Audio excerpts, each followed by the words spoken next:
Ang mabuting balita ng Panginoon ayon kay San Mateo, chapter 6, verse 24 to 34. Noong panahong iyon, sinabi ni Jesus sa kanyang mga alagad, walang makapaglilingkod ng sabay sa dalawang Panginoon, sapagkat kapupuutan niya ang isa at iibigin ang ikalawa.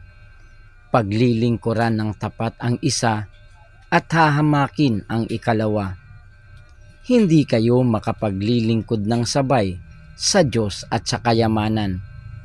Kaya't sinasabi ko sa inyo, huwag kayong mabagabag tungkol sa pagkain at inumin na kailangan ninyo upang mabuhay, o tungkol sa damit na kailangan ng inyong katawan. Hindi ba't ang buhay ay higit na mahalaga kaysa pagkain at ang katawan kaysa pananamit? Masdan ninyo ang mga ibon, hindi sila naghahasik ni nag-aani o kaya'y nagtitipon sa banga.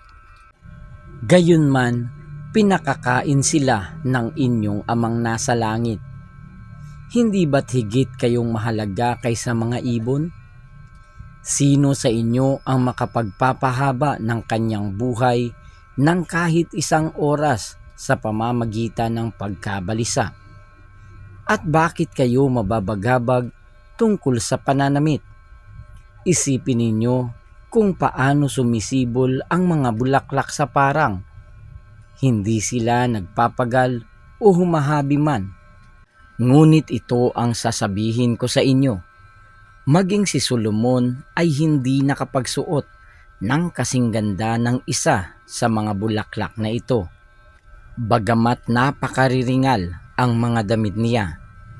Kung ang mga damo sa kabukiran na buhay ngayon at kinabukas ay iginagatong sa kalan ay dinaramta ng Diyos, kayo pa kaya?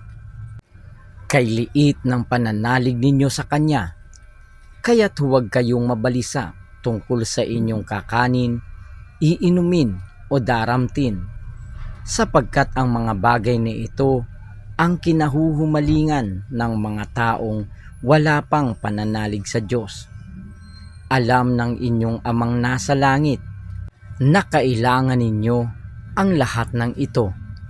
Ngunit pagsumikapan ninyo ng higit sa lahat ang pagharian kayo ng Diyos at mamuhay ng ayon sa kanyang kalooban at ipagkakaloob niya ang lahat ng kailangan ninyo.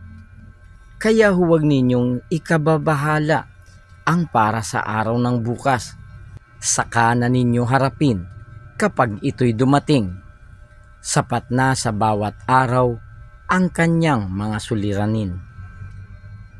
Ang mabuting balita ng Panginoon. Pinupuri ka namin, Panginoong Hesukristo.